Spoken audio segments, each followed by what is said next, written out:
नमस्ते दोस्तों। आज गहरा सन्नाटा में मैं लेकर आया हूँ आपके लिए 3 ऐसी डरावनी कहानियाँ जो गांव की सुनसान गलियों और वीरानों से उठकर आई हैं। कहानियाँ सुनने से पहले मैं जानना चाहूँगा कि आप कहाँ से सुन रहे हैं। अपना शहर और राज्य हमें कमेंट में ज़रूर बताइए। और हाँ, कहानियाँ आखिर तक ज़रूर सुनिए, क्योंकि आखिरी कहानी इतनी डरावनी है कि शायद आपको रात भर नींद ना आए।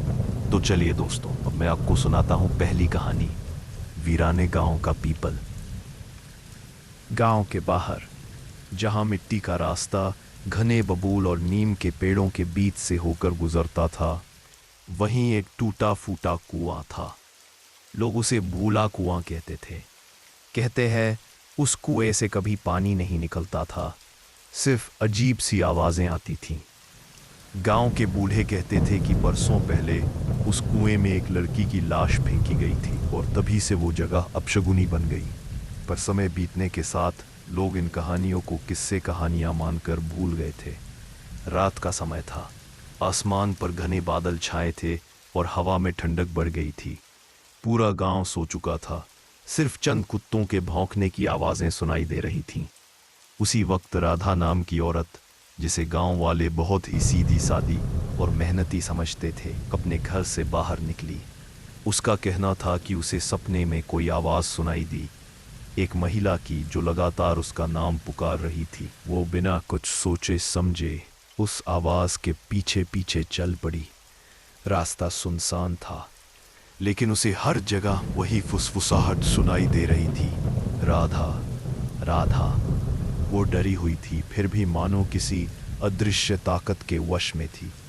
उसके पैर खुद ब खुद उसे उस पुराने कुएं की तरफ ले जा रहे थे। जब वो कुएं तक पहुंची तो उसने देखा कि उसके चारों ओर घना कोहरा छा गया है। चांदनी उस कुएं पर पड़ रही थी, लेकिन अंदर झांकने पर वहां सिर्फ अंधेरा दिख रहा था। तभी अचानक पानी के छींटों जैसी आवाज आई, जबकि वहां पानी था ही नहीं। राधा कांप गई, मगर उसकी नजर वहीं जमी रही। धीरे धीरे कुएं के अंदर से बुलबुले उठने लगे, मानो वहां कोई सांस ले रहा हो। राधा, अब की बार आवाज इतनी साफ थी जैसे कोई उसके कान में बोल गया हो। वो पीछे हटना चाहती थी, लेकिन उसके पैर जम गए थे। उसने झांक कर देखा तो अंदर से उसे अपना ही चेहरा दिखाई दिया, लेकिन वो चेहरा बेहद डरावना था। आंखें सफ़ेद, होंठ काले और चेहरे पर ऐसा भाव जैसे वो उसे अपनी ओर खींच लेगा। राधा चीखने वाली थी कि अचानक किसी ने उसके कंधे पर हाथ रखा। उसने पलटकर देखा तो वहां उसकी पड़ोसन काली खड़ी थी। काली ने कहा, राधा, तू यहाँ क्या कर रही है? चल, यहाँ से चल। लेकिन राधा ने देखा कि काली का चेहरा भी धीरे धीरे बदल रहा है। उसकी आंखें लाल हो रही थी और उसके मुंह से खून टपकने लगा। राधा पीछे हटने लगी, लेकिन तभी कुएं से एक भयानक हाथ बाहर निकला। वो हाथ गीला था, सड़ा गला और उस पर मिट्टी चिपकी हुई थी। वो हाथ राधा के पैर पकड़ने लगा। राधा जोर जोर से चिल्लाई, लेकिन उसकी आवाज गांव तक नहीं पहुंची। उसके आसपास सिर्फ कोहरे की मोटी चादर थी और कुएं से उठती सड़ांध। गांव वालों ने सुबह जब राधा को ढूंढा तो उसका कोई पता नहीं चला। उसका घर खाली था, दरवाजा खुला हुआ। कुएं के पास सिर्फ उसकी साड़ी का फटा हुआ टुकड़ा पड़ा मिला। लोग डर गए और कुएं के पास जाना बंद कर दिया। लेकिन इसके बाद अजीब घटनाएं होने लगी। रात में अक्सर गांव के लोग सुनते कि कोई औरत कुएं के पास बैठकर रो रही है।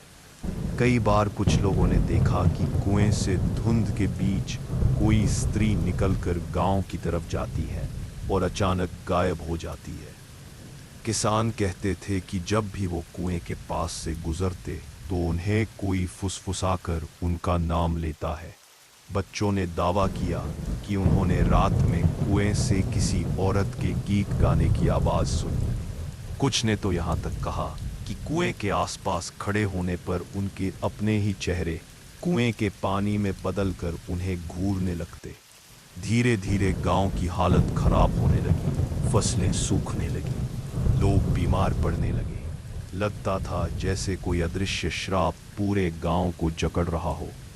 गांव के एक रात कुछ बहादुर लोग मशाल लेकर कुएं के पास गए।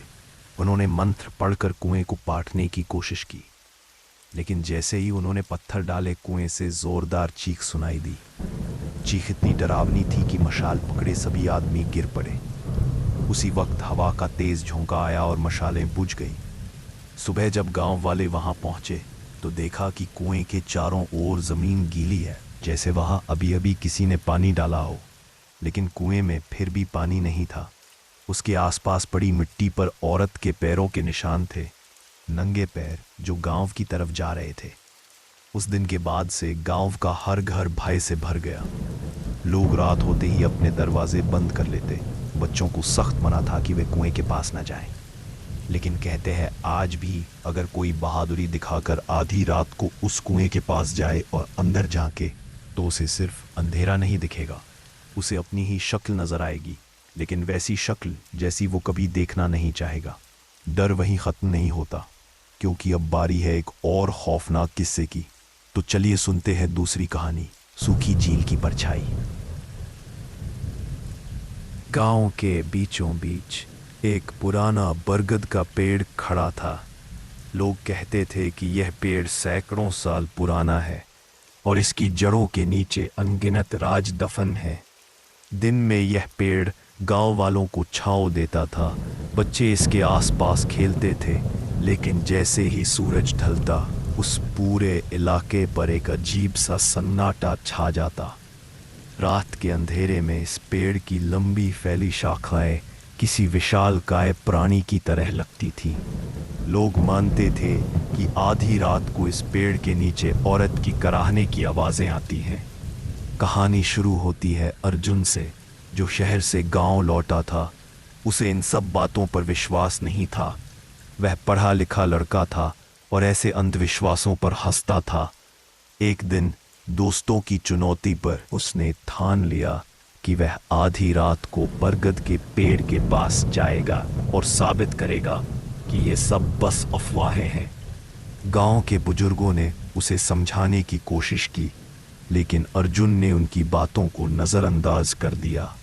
रात गहरी हुई, आसमान में बादल छा गए और चांद कहीं पीछे छिप गया। पूरा गांव जैसे नींद में डूब चुका था। बस कुत्तों के भौंकने की आवाजें बीच बीच में सुनाई देती थीं। अर्जुन अकेले ही पेड़ की ओर बढ़ा, हाथ में टॉर्च और जेब में माचिस रखी थी। पेड़ के पास पहुंचते ही उसकी टॉर्च की रोशनी टिमटिमाने लगी। अर्जुन ने सोचा कि शायद बैटरी खत्म हो रही है। उसने पेड़ के चारों तरफ घूमना शुरू किया। हवा अचानक ठंडी हो गई। उसका दिल तेज धड़कने लगा, लेकिन उसने खुद को बहादुर दिखाने के लिए जोर से कहा, कोई भूत वूत नहीं होता।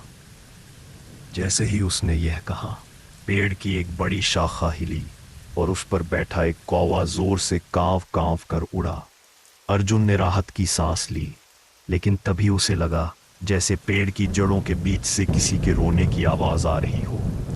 उसने ध्यान से सुना। हाँ, यह साफ औरत की सिसकियों की आवाज थी।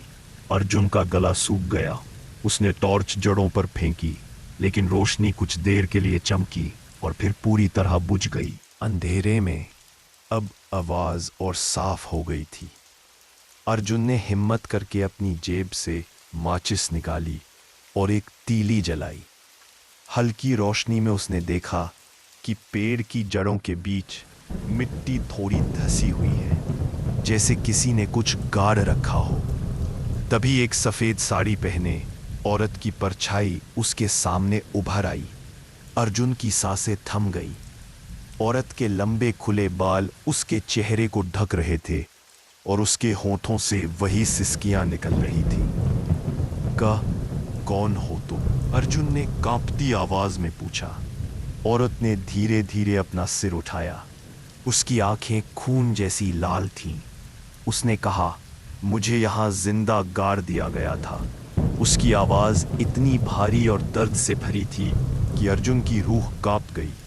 अर्जुन पीछे हटने लगा, लेकिन उसके पांव किसी जड़ में उलझ गए और वह गिर पड़ा। औरत धीरे धीरे उसकी ओर बढ़ रही थी।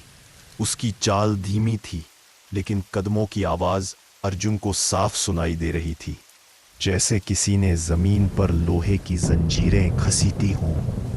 अर्जुन ने चीखने की कोशिश की, लेकिन उसकी आवाज गले में ही अटक गई। वह घिसटते हुए पीछे हटने लगा। औरत उसके बिल्कुल पास आ चुकी थी। उसने अपना हाथ बढ़ाया, सफ़ेद हड्डियों जैसा दुबला पतला हाथ। उसने अर्जुन के गले को छूते ही फुसफुसाकर कहा, मुझे इंसाफ दिला। इतना सुनते ही अर्जुन ने जोर से चीख मारी और बेहोश हो गया। सुबह जब गांव वाले उसे ढूंढते हुए वहां पहुंचे तो देखा कि अर्जुन बेहोश पड़ा है। उसकी आंखें खुली हुई थीं और होंठ लगातार कांप रहे थे, जैसे वह कुछ कहना चाहता हो। गांव के लोगों ने उसे होश में लाने की कोशिश की, लेकिन अर्जुन बोलने की हालत में नहीं था। बस उसकी आंखों से लगातार आंसू बह रहे थे। कुछ दिनों बाद जब अर्जुन थोड़ा संभला तो उसने गांव वालों को पूरी घटना बताई। उसने कहा कि औरत ने इंसाफ की गुहार लगाई थी। गांव के बुजुर्गों ने बताया कि बहुत साल पहले उस पेड़ के नीचे एक औरत को जिंदा दफन कर दिया गया था। उस पर चोरी और जादू टोना का झूठा इल्ज़ाम लगाया गया था। लोग मानते थे कि उसकी आत्मा अब भी शांति नहीं पा सकी है। अर्जुन ने गांव के पंडित और कुछ लोगों को इकट्ठा किया और उस जगह पर पूजा अर्चना करवाई, लेकिन इसके बाद भी कई बार लोगों ने रात में सिसकियां और चीत्कार सुने। कुछ ने तो औरत की परछाई भी देखी। अर्जुन भले ही अब शहर लौट आया था, लेकिन वह कभी उस रात को भूल नहीं पाया। उसकी आंखों में हमेशा वह सफ़ेद साड़ी वाली औरत घूमती रही। गांव वालों ने बरगद के पेड़ को छूना तक बंद कर दिया। बच्चे अब वहां खेलते नहीं थे और रात होते ही लोग उस दिशा में जाना टाल देते थे। वह पेड़ अब गांव के डर का प्रतीक बन चुका था। कहते हैं कि अगर कोई हिम्मत करके आधी रात को उस पेड़ के नीचे जाए तो औरत की आत्मा फिर से प्रकट होती है। औरत बस एक ही बात दोहराती है, मुझे इंसाफ दिला दो। और जो यह आवाज़ सुन लेता है उसकी ज़िंदगी कभी पहले जैसी नहीं रहती। अगर आपको लगता है कि अभी तक जो सुना वही सबसे डरावना था तो संभल जाइए, क्योंकि अगली कहानी आपको रूह तक हिला देगी। तो आइए सुनते हैं तीसरी और आखिरी कहानी, मौत का कुआं। गांव पर नाम था देवगंज। यह गांव पुराने किलों और खंडहारों से घिरा हुआ था, जहां हवा हमेशा ठंडी और भारी लगती थी। कहते हैं कि यहाँ का तालाब श्रापित है। किसी ज़माने में इस तालाब के किनारे एक विशाल बरगद का पेड़ खड़ा था, जिसकी जड़ों में एक तांत्रिक साधना किया करता था। लोग मानते थे कि उसने अपने प्राणों की आहुति देकर उस पेड़ में और तालाब की गहराई में अपनी आत्मा बांध दी थी।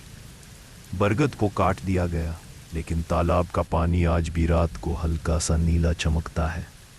गांव के बुजुर्ग कहते थे कि जिसने भी आधी रात के बाद तालाब में झांका वह जिंदा तो लौटा, लेकिन धीरे धीरे पागल हो गया। राधेश्याम नाम का एक आदमी गांव में रहता था। वह मजदूरी करता था और शराब का आदी था। रात को जब उसकी बीवी उससे लड़ती तो वह गुस्से में तालाब की तरफ निकल जाता। एक रात उसकी आंखों ने तालाब में कुछ ऐसा देखा जिसने उसकी जिंदगी हमेशा के लिए बदल दी। चांद आधा था और धुंध फैल चुकी थी। तालाब का पानी हल्की नीली रोशनी से चमक रहा था, जैसे नीचे किसी ने दिया जला रखा हो। राधेश्याम ने झुककर देखा। पानी में उसकी परछाई थी, लेकिन उस परछाई की आंखें लाल थीं और होठ हिल रहे थे, जैसे कुछ बोलना चाहती हो। वह डर कर पीछे हटा, लेकिन शराब ने उसका डर कम कर दिया। उसने कहा, कौन है रे, सामने आ। तभी तालाब के बीचों बीच गोल घेरे में पानी उबलने लगा, जैसे कोई सांस ले रहा हो। उसमें से एक और चेहरा उभरा, वही उसका अपना चेहरा, लेकिन चेहरा सूजा हुआ, आंखें धंसी हुई और गले पर रस्सी के निशान।